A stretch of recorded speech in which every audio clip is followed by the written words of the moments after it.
नमस्कार दोस्तों। पिछले कुछ दिनों से मेरे पास अफोर्डेबल हाउसिंग से रिलेटेड इतने ज़्यादा सवाल आ चुके हैं। लेना चाहिए, नहीं लेना चाहिए, इस प्रोजेक्ट में लेना चाहिए, उस प्रोजेक्ट में लेना चाहिए, इस प्रोजेक्ट से तो हाई टेंशन वायर जा रही है, उस प्रोजेक्ट के पास से तो गंदा नाला जा रहा है, इस प्रोजेक्ट में ये है, इस प्रोजेक्ट में वो है, इस प्रोजेक्ट में स्विमिंग पूल नहीं है, इसमें स्विमिंग पूल है, इसमें कार पार्किंग नहीं, इसमें कार पार्किंग है, इसमें स्टिल्ट पार्किंग है, इसमें ओपन कार पार्किंग है, इसमें बेसमेंट कार पार्किंग है। कौन सा लें, कौन सा ना लें, बहुत ज़्यादा सवाल मेरे पास आ चुके हैं। लेकिन इस वीडियो के माध्यम से मैं क्लैरिफाई करना चाहता हूँ हर उस सवाल को। ठीक है। बेसिकली जो सवाल एक ही निकल के आता है, हमें अफोर्डेबल हाउस लेना चाहिए या नहीं लेना चाहिए। ठीक है। इस वीडियो में मैं अजम्पशन ये मानता हूँ कि कोई एम्यूनिटीज़ आपको मिल ही नहीं रही। ठीक है। बेसिक एम्यूनिटी है, 645 स्क्वायर फीट का एक फ्लैट है जो आपको देने वाला है बिल्डर, प्लस 100 स्क्वायर फीट की उसमें बालकनी होने वाली है, प्लस कार पार्किंग लिमिटेड है। 1000 फ्लैट है तो 100 150 लोगों को कार पार्किंग मिलने वाली है, बस इतने ही फीचर्स। ठीक है। कोई ठीक ठीक लोकेशन है, ऑन रोड नहीं है, थोड़ी रिमोट है, नए सेक्टर्स में, न्यू गुड़गांव साइड या सोना साइड है। ये सब मैं एजम्पशन लेके चल रहा हूँ कि इतना कोई अच्छा प्रोडक्ट नहीं है। अब आप मान के चलिए इस चीज़ को कि आज के टाइम पे कंस्ट्रक्शन कॉस्ट जो आती है एक फ्लैट की, वो लगभग 2300 से 2400 रुपये पर स्क्वायर फीट निकल के आती है। यानी कि जो आपका 650 carpet area plus 100 square feet की बालकनी वाला जो फ्लैट है, उसकी केवल कंस्ट्रक्शन कॉस्ट ही जो निकल के आ रही है बिल्डर को, वो 18-19 लाख रुपए निकल के आ रही है। ये आपको पता है। माई वन कंस्ट्रक्शन है तो थोड़ी महंगी जरूर हो सकती है, उससे सस्ती नहीं होने वाली। मैं बात कर रहा हूँ सिर्फ फ्लैट की, पूरी सोसाइटी की मैं बात नहीं कर रहा। एक फ्लैट की कंस्ट्रक्शन कॉस्ट 18-19 लाख रुपए निकल के आती है। उसके अलावा कितनी है, इतनी एम्यूनिटीज़ हैं। आपको लिफ्ट दी जाती है, आपको कॉमन एरिया दिया जाता है, आपको क्लब हाउस जैसी फैसिलिटी दी जाती है, आपको सोसाइटी की 4 दीवारी, उसके अंदर ट्रैक्स, रोड्स वगैरह सब कुछ दिए जाते हैं, पार्क्स दिए जाते हैं, ओपन स्पेसेस दिए जाते हैं। अगर उन सब की वैल्यू लगाई जाए तो बिल्डर को एक्चुअल में बहुत कम बचता है अफोर्डेबल हाउस में। तो अगर आप एंड यूज़ के लिए ले रहे हैं, ठीक है, कि मेरे को वहाँ पे रहना है, तो आप मेरे से सवाल पूछिए मत, यहीं पे वीडियो रोक के वापस चले जाइए। आपको अफोर्डेबल हाउस इंडिया में कहीं पे भी मिले 25-30 लाख की रेंज में, तो आपको ले लेना चाहिए। ठीक है। 30 lakh is a very minimal budget आज के टाइम पे। घर का अगर घर के पॉइंट ऑफ व्यू से देखा जाए, 3 बेडरूम अपार्टमेंट, भले एक रूम छोटा है, 2 बेडरूम प्लस एक स्टोर टाइप का कंसेप्ट, इस टाइप का कंसेप्ट आपको कहीं भी मिलता है ना पूरे इंडिया में, तो आप चले जाइए। गुड़गांव सोना की बात मैं नहीं कर रहा, मैं पूरे इंडिया की, पैन इंडिया की बात कर रहा हूँ। अगर आपको 30 लाख में, आपके जो भी, जहाँ भी स्टेट से आप बिलोंग करते हैं, अगर 30 लाख में आपको घर मिल रहा है जिसके ऊपर छत है, माई वन कंस्ट्रक्शन भी हटा दीजिए, नॉर्मल घर भी मिल रहा है, तो आप चले जाइए, उसमें पूछने वाली कोई बात नहीं। लेकिन दिक्कत यहाँ पे इस चीज़ की आ जाती है, मान लो कि एक सोसाइटी है, उसमें 1300-1400 फ्लैट लॉन्च हो रहे हैं। ठीक है। तो एक्चुअल में जो एंड यूज़र हैं जिनको वहाँ पे रहना है, वो 200-300 से फालतू नहीं है। 200-300 भी मैंने बहुत बड़ा नंबर बोल दिया। ये चीज़ एंड यूजर्स तक, बहुत कम एंड यूजर्स तक पहुँच पाती है। मोस्टली अफोर्डेबल हाउस में इन्वेस्टर्स का ही रोल देखा जाता है, जिसके पास अच्छी खासी प्रॉपर्टी है, जिसके पास पैसा है लगाने को, कि मैं भी एक प्रॉपर्टी हो जाएगी और मेरे को इन्वेस्टमेंट तो करना ही था। 30 लाख की चीज़ें सुनने में आता है, डबल हो जाती है पोजेशन के टाइम पे। और फीचर्स तो अच्छे हैं ही, मेट्रोपॉलिटन सिटी में है, गुड़गांव जैसे शहर में है, गुड़गांव नहीं तो सोना जैसे शहर में, जो बिल्कुल गुड़गांव का, साउथ ऑफ गुड़गांव भी बोलते हैं सोना को, तो बिल्कुल गुड़गांव के पास वाले शहर में है। तो वहाँ पे ले ही लेता हूँ 30 लाख की प्रॉपर्टी। ठीक है। इस तरीके के लोग बहुत ज़्यादा मिलेंगे। 80 to 90% इन्वेस्टर्स का ही इसमें रोल होता है अफोर्डेबल हाउसिंग में। सबसे ज़्यादा एप्लीकेशन उन्हीं की आती हैं, एंड यूजर्स सिर्फ और सिर्फ 10% होते हैं। तो उनके लिए वीडियो इंपॉर्टेंट होने वाला है। पहली बात कि आप जब भी किसी अफोर्डेबल हाउसिंग में जा रहे हैं, ठीक है, आप ये तो भूल जाइए कि वहाँ पे आपको एक्सक्लूसिविटी मिलने वाली है। एग्जाम्पल के तौर पे कुछ बिल्डर्स बोल देते हैं, इवन हमारे जो रियल एस्टेट एजेंट्स हैं वो भी इस चीज़ की इस तरीके से ऐड करते हैं, स्विमिंग पूल है। आप एक कैलकुलेशन नहीं, आप कॉमन सेंस लगाइए। 1300 फ्लैट है, ठीक है। उन फ्लैट में टिपिकली जो रहने वाले हैं वो लोअर मिडिल क्लास या मिडिल क्लास के लोग रहने वाले हैं, जिनके लिए स्विमिंग पूल एक्चुअल में एक बहुत बड़ी बात है। तो एक टाइम पे मैं मानता हूँ कि सिर्फ 5%, ठीक है, 5 से 10% लोग ही स्विमिंग करने आते हैं, ठीक है, पूरी सोसाइटी में।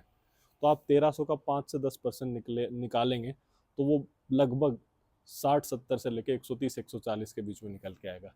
अब इतने लोग अगर स्विमिंग पूल में सिर्फ 5% में कैलकुलेशन लेके चल रहा हूँ, हर घर से सिर्फ एक आदमी आ रहा है, इतने लोग अगर स्विमिंग पूल में आ जाएंगे तो स्विमिंग पूल एक तैरने वाली जगह नहीं रहेगी, वो एक गांव में जो कहते हैं ना झोड़ टाइप की जगह बन जाती है, उसमें कोई मजे वाली बात नहीं है। ठीक है, स्विमिंग पूल का टिपिकल साइज वही 20 बाई 40, 2-4 फुट ऊपर नीचे इतना ही मिलने वाला है। इतने पूल में 15 से 20 लोग मैक्सिमम तैर सकते हैं, मैक्सिमम मैं कह रहा हूँ 15 से 20 लोग।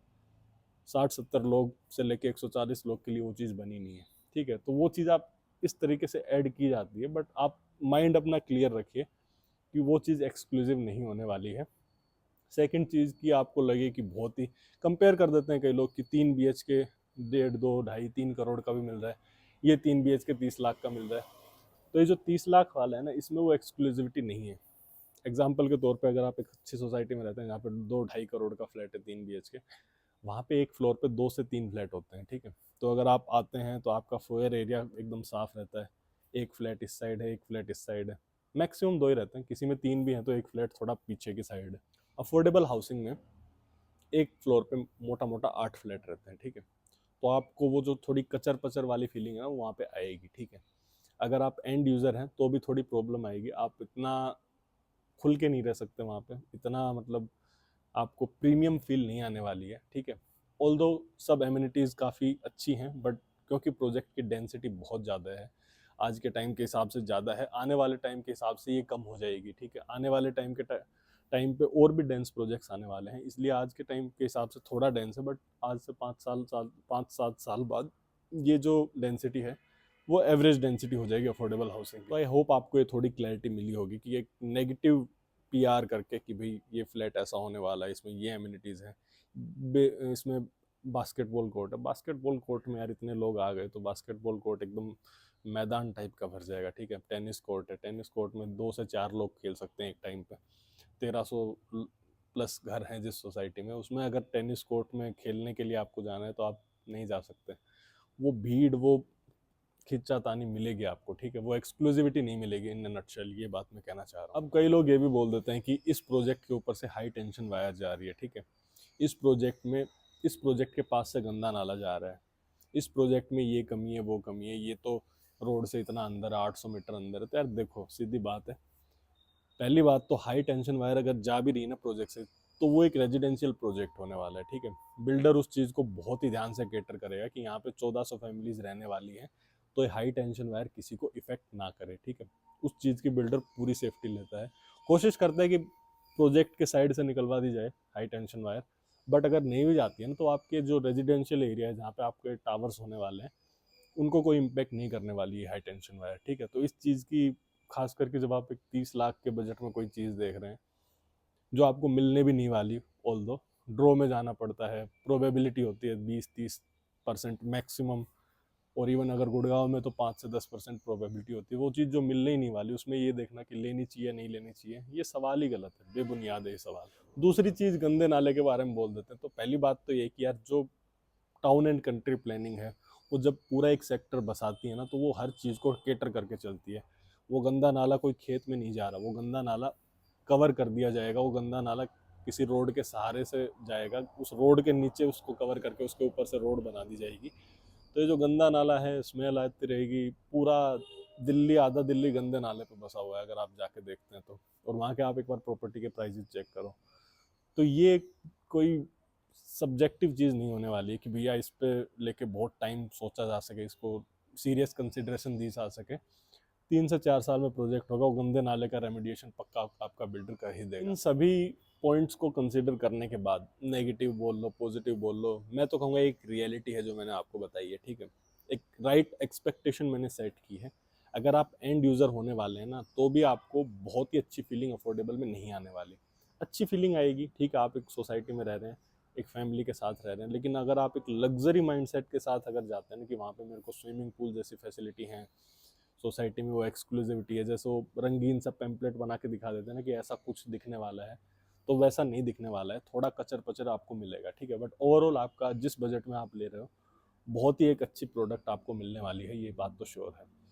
दूसरा, इन्वेस्टर्स जो हैं, इन्वेस्टर्स के पॉइंट ऑफ व्यू से बहुत ज़्यादा कन्फ्यूजन है, और कन्फ्यूजन जायज़ भी है। ठीक है, रियल एस्टेट और स्टॉक मार्केट में यही डिफरेंस है, स्टॉक मार्केट में कोई स्टॉक आपने 100 रुपये का ले लिया, ठीक है, आपको लग रहा है वो बढ़ नहीं रहा, ठीक है, कल को 80 का हो गया, तो आप उससे एग्जिट ले सकते हो, ठीक है, आज के आज आपने बेच दिया। रियल एस्टेट में ऐसा नहीं होने वाला है। अगर आप एक प्रोडक्ट लेते हैं तो उसकी जो डिमांड है अगर आने वाले टाइम में नहीं है तो उस प्रोडक्ट को निकालना मुश्किल हो जाता है। बहुत ज़्यादा अफोर्डेबल हाउस ऐसे हैं जिन्होंने बहुत अच्छा अप्रिशिएशन दिया है, लेकिन कुछ अफोर्डेबल हाउस ऐसे भी हैं जिनमें इतना अप्रिशिएशन नहीं देखने को मिला है उनके कंपैरिजन में। तो एक ये नोशन रखना कि अफोर्डेबल हाउस तो पोजीशन के टाइम पर डबल तो हो ही जाएगा। इवन आज के टाइम पर तो कई रियल एस्टेट एजेंट्स बोल देते हैं कि 1 करोड़ का हो जाएगा, ये गलत है, ठीक है। एक रियलिस्टिक एक्सपेक्टेशन रखना बहुत ज़रूरी है। अब ये चीज़ जो है वो पब्लिकली ऐसा डिस्क्लोज कर नहीं सकता कि कितना एक फिगर सही है, एक्सपेक्टेड फिगर एक 4 साल में आपका जो अफोर्डेबल हाउस है कितने रुपए का हो जाएगा। बट हाँ, इस चीज़ के लिए आप पेड कंसल्टेशन ले सकते हैं। जब आप एक प्रोडक्ट में 30 लाख रुपए लगा रहे हैं, 30-31 लाख, बल्कि वो 30-31 लाख का पड़ने भी वाला नहीं है, 31 लाख उसकी प्राइस होने वाली है, 3.5-4 लाख की पार्किंग होगी, ठीक है, 2 लाख से ऊपर उसकी रजिस्ट्री होगी। तो ये जो आपको एंड प्रोडक्ट है वो 36-37 लाख में कुछ जाके पड़ेगा। तो जब आप इतनी बड़ी एक चंक इन्वेस्टमेंट अपनी करना चाह रहे हैं तो आप एक कंसल्टेशन ले सकते हैं कि क्या ये सही है, किस माइंडसेट से आप इन्वेस्टमेंट कर रहे हैं, क्या जो इन्वेस्टमेंट आप जिस माइंडसेट से कर रहे हैं वो आपको कितने टाइम में अचीव हो सकता है। ऑब्वियसली हर चीज़ महंगी होगी, ठीक है, रिलायंस का शेयर आज दिन 2400 रुपये है, मैं कह दूंगा 5000 होगा, होगा ऑब्वियसली होगा, पर 5 साल में होगा या 15 साल में, इसी का सारा खेल है, ठीक है। निफ्टी 20,000 पे है, 50,000 पहुंचेगी, पहुंचेगी ऑब्वियसली पहुंचेगी, बट वो 1 साल में पहुंचेगी या 20 साल में पहुंचेगी, सारा इसी का खेल है। आपका ROI कंप्लीटली उस टाइम फ्रेम पे डिपेंड करेगा। तो अगर आप एक इन्वेस्टर हैं तो आप पेड कंसल्टेशन इस चीज़ की ले सकते हैं।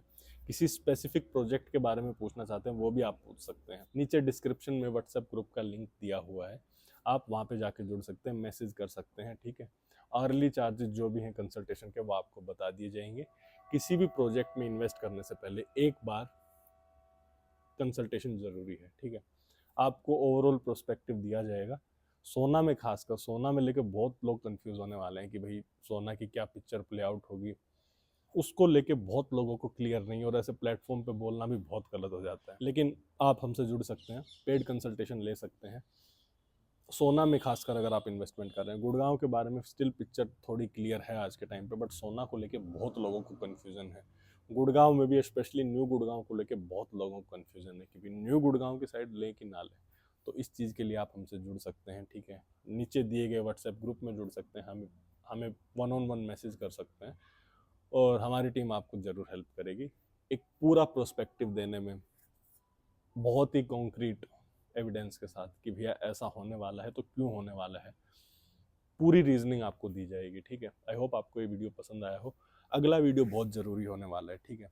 अगला वीडियो हमारा जो है एक प्रोजेक्ट है गंगा रियल्टी का, वो लॉन्च होने वाला है सेक्टर 35 सोना के अंदर। बहुत ही अच्छा बिल्डर है, अभी के लिए इतना ही बता के ख़त्म करते हैं। बट वही बात है, एंड यूज़र को हमेशा लेना चाहिए। ये मैं अभी पॉइंट बता रहा हूँ कि अगर आप एंड यूज़र हैं तो आपको अगर लोकेशन समझ में आती है और बिल्डर ठीक है तो आप आंख मीच के वो प्रोडक्ट ले लीजिए, ठीक है। लेकिन अगर आप एक इन्वेस्टर हैं तो 30-35-40 लाख की चीज़ लेने से पहले एक कंसल्टेशन ले लीजिए, ठीक है। आपको बेहद क्लैरिटी मिल जाएगी, आपको क्लियर कट क्लैरिटी मिल जाएगी कि आपको ये प्रोडक्ट लेना चाहिए नहीं लेना चाहिए। Thank you very much.